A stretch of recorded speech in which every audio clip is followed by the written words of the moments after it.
Assalamu alaikum viewers, so I'm back with another vlog. Okay, I'm not sure if it's just me or anybody else can relate with me as well. Like when you order some stuff online and it's arrived like in literally like in episodes. एक पहले आ रहा है, दूसरा transit में show हो रहा है, तीसरा डिलीवर शो हो रहा है और आप बस बहुत ज़्यादा फ्रस्ट्रेट हो जाते हैं कि ये सारी चीज़ें एक बार इकट्ठी ही क्यों नहीं आ जाती। मेरी रमज़ान की डेकोरेशन जो है वो अभी तक आई नहीं और थोड़ी करके जो है वो डिलीवर हो रही थी। तो यहाँ पे जी आई हुई थी पाकिस्तान से फुल्कियाँ क्योंकि where I live it's very very hard to find दही फुल्कियों की जो फुल्कियाँ होती हैं और इतनी मैं बिल्कुल भी ज़्यादा जो है वो एक्सपर्ट नहीं हूँ कि मैं घर में जो है वो फुल्कियाँ बना सकूँ। I can try maybe someday और maybe upload a vlog as well about it but अभी जो है पाकिस्तान से फुल्कियाँ आई थी और हमने जो है वो सोचा कि भाई दही भल्ले बनाए जाए। दही भल्ले बनाने का सोचा था, जो पाकिस्तान से भाई आए थे उन्होंने भी फरमाइश लगा दी कि भाई अपने पकौड़े तो भाजी बना के खिला दे। तो पकौड़े खाने थे तो फिर मुझे तो फ्रूट चाट पसंद है तो मैंने सोचा कि फ्रूट चाट भी बनाई जाए। तो थोड़ी-थोड़ी करके मैंने सारी चीज़ें बना ली, थोड़े से रोल्स फ्राई किए जैसा कि मैंने पहली वीडियो में अपलोड किया था। I am not sure if I uploaded the recipe spring rolls but मैंने जो है वो फ्राई करना स्टार्ट किए, पकौड़े, ये सब चीज़ें जो है मैंने एक साथ ही करना स्टार्ट कर दी थी। सबसे पहले आलू बॉयल करने रखे, उसके बाद जो है वो मैंने पकौड़ों का जो है वो मिक्सचर उसको कट किया। यहाँ पे आप देख सकते हैं कि फ्रूट चाट मैंने सबसे पहले बना के जो है फ्रिज में रख दी। Literally in 15 to 20 minutes I had to do this क्योंकि एग्जैक्टली जो है वो मेरे हस्बैंड ने जो है वो 3:30 पे फरमाइश लगाई कि दही भल्ले ही बना दें। तो दही भल्ले जो है वो बनाने थे तो रोल तो ऑलरेडी रेडी थे तो उनको निकाल के सिर्फ फ्राई करना था और जब उनको फ्राई करना था तो उसी ऑयल में मैं पकौड़े भी फ्राई कर सकती थी।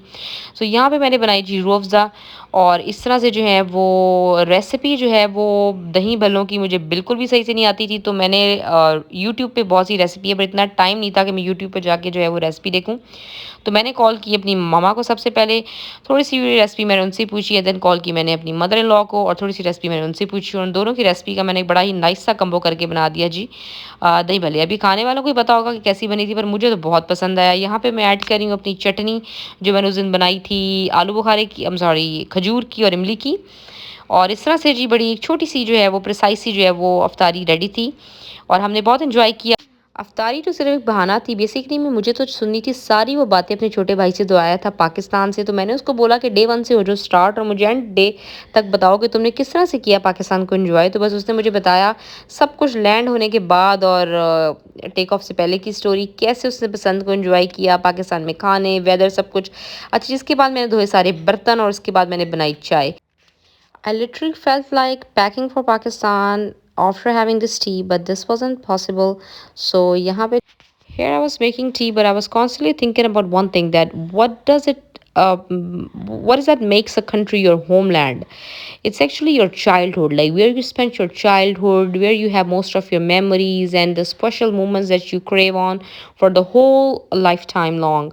Like whenever the Ramzan hits, right, the Eid comes, so हम overseas जो पाकिस्तानी होते हैं उनकी सारी जो है वो ऑल टुगेदर जो है वो सारा कुछ जो है वो फ्लैशबैक में चला जाता है और पाकिस्तान जो है बहुत याद आता है किसी भी स्पेशल ओकेजन में। अब जैसे बसंत गुजरी, सो आई कैंट इवन एक्सप्लेन कि मेरे हस्बैंड के लिए कितना मुश्किल था वो 3 दिन गुजारना। और यही नहीं, ऑनलाइन जो है वो काइट्स मंगवाने का सोच रहे थे और बसंत यहाँ मनाने का भी सोच रहे थे। बट देन ही सेड कि अगर कुछ भी कर लें जो वाइब है वो पाकिस्तान में आती है बसंत की। Thank you so much guys for watching and keep liking.